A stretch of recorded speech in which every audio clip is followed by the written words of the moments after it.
Hi, welcome to another craft video from the Kansas City, Kansas Public Library. I'm Cheryl and I teach the craft classes at the main library. And today's video is to accompany a craft kit that we will be giving out at the main library starting on November 15th, 2021. But if you don't have the craft kit or you can't make it to the library in time to pick up the kit, you can certainly make this project with things you purchase at the craft store. In the kit, you will have not only instructions, but you'll have a piece of white cardstock. This is going to be our work surface and our baking surface, because you will also have 3 colors of polymer clay. Now, the kind we're using here today is called Sculpey, and this is about a 1/4 of a package of the clay. So you'll just need 3 colors. And then we have this little set of cutters that you can buy in the aisle with the clay. These are made specifically for polymer clay, and they're a set of 3 sizes. Now, these come in various shapes. I'm demonstrating with the square ones here, but some of the kits have circles, some of them have stars, some of them have Christmas themed shapes. Whatever size and shape you want, just make sure you get one of the sets with 3. There is also an adhesive pin back that we're going to put on after it's baked. You will need to provide something to use as a roller to roll out the clay. I am going to be using this piece of dowel rod that I happen to have lying around. You could use a jar or a bottle that you have lying around, as long as it's flat, round, and will not squish too much as you're rolling. Do not use your rolling pins. Anything you use on the polymer clay should not be used on food. Okay, so let's get started. All right, so I have taken all 3 of my colors out of the bags. Now I have to figure out what size I want to use with each of the colors. So I think I want my yellow to be there, and I think I want mine to layer up red, yellow, and orange in the center. All right, so when you first start working with this clay, it's right out of the package, it's usually pretty stiff. So you'll need to massage it, or you can use the roller out. If you have arthritis or whatever, you can roll it out, fold it, roll it out, fold it. Just make sure you don't introduce any air bubbles into it. But if you're okay with using your hands, start with the lightest color and massage it in and just kind of fold it, just like to work it up nice and warm. So they're all kneaded and soft now. And it's also a good idea to wipe your hands down in between working with any of the colors to make sure that none of the colors transfer between and you don't mix them up. Alrighty, so I'm going to start with the biggest one, which is the background, and I'm going to roll this out. So I'm going to make this into a ball, and I'm going to just kind of flatten it out as much as I can with my hands. And then I'm going to put it on my work surface, and I'm going to use the roller and just kind of make it even and go both directions. This is one reason I like cardstock, because you can just rotate it around.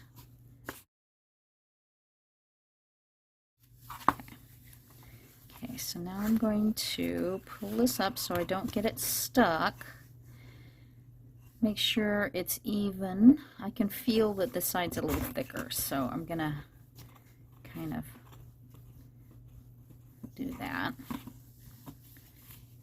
And it should be oh, you can see how thin that is. You don't want it too thin, because lifting it up you might tear it. But you want it big enough to fit your largest cutter. And so I'm going to, and your cutters do have two different sides. One is a thicker edge and one's a thinner edge. Put the thinner edge down, that's your cutting one. The top is thicker so that you won't hurt your fingers when you push it down. All right, and just gently pop that out.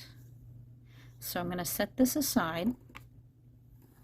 Now I'm going to go to the second one. And I'm not going to use all my clay because I'm not going to need it for that, but I want to roll it to be about the same thickness as this one.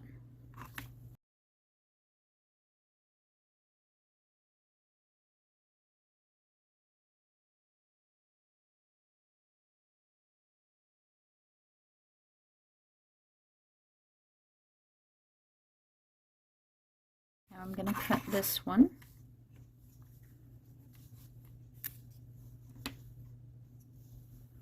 Set that aside. Now I'm going to go on to the third one, and I'm going to use an even smaller ball of this clay.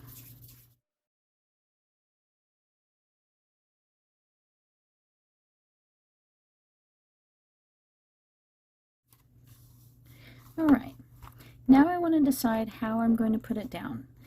If you have something like a snowflake shape or a snowman or a butterfly or one of the fancy shapes, you probably want to put it straight in the middle like that.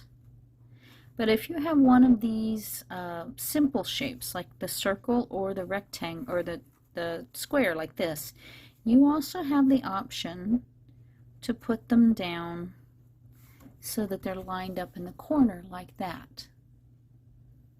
And I kind of like this way. So for this one, it kind of adds an interest to something that's a very simple shape. It adds a little bit more interest. The fancy ones, the snowflake, the butterfly, those are all fancy enough on their own. You can just center them straight up and down. This one, we need a little, I want a little extra interest. And so I'm going to just gently push this down so that it makes nice contact, but try not to push so hard you leave fingerprints. If you do leave a fingerprint here and there, just gently roll across with your roller, not putting any pressure on there, just enough to get the surface smoother. I'm going to do the same thing with the yellow.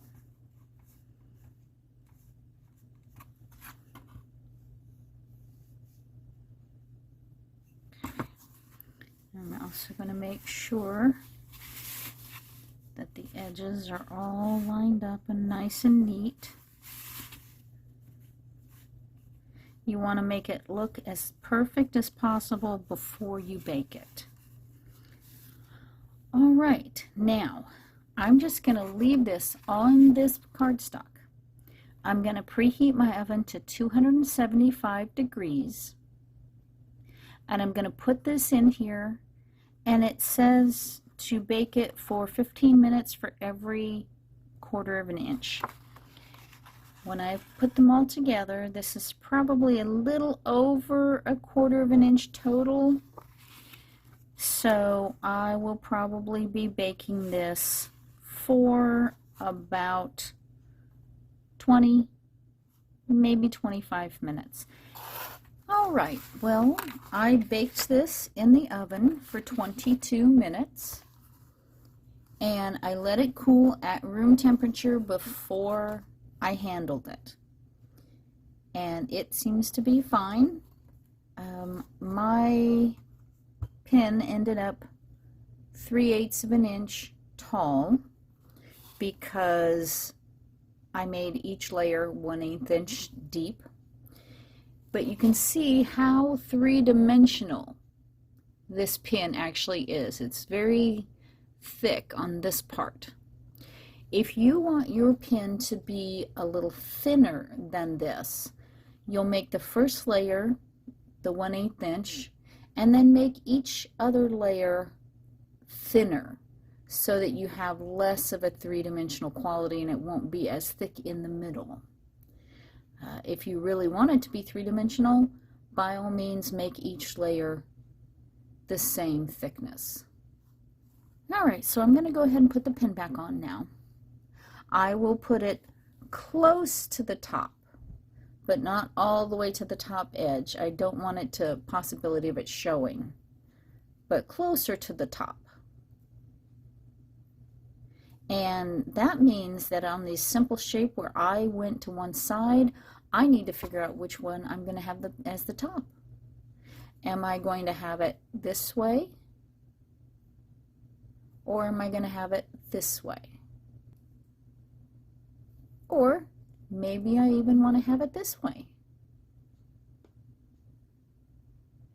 I think I am going to have mine more this way, with this being the top. So I'm going to put my pin back here. And I'm going to put, your pin back has two parts. It has this little rounded part with the hook, and then it has the hinge.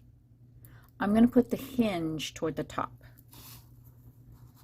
So I'm going to peel off the paper off the adhesive back, and I'm going to press. So when you place it on here, you don't want to be really rough with it. Don't push it down and go, because this polymer clay becomes a plastic when it's baked. So this is going to be a plastic pin, which means you can break it. So when you put it on there, put it firmly but gently, and then you can use it. That's it for today. Thank you for watching another one of our craft videos from the Kansas City, Kansas Public Library. I'm Cheryl, and I'll see you next time. Bye.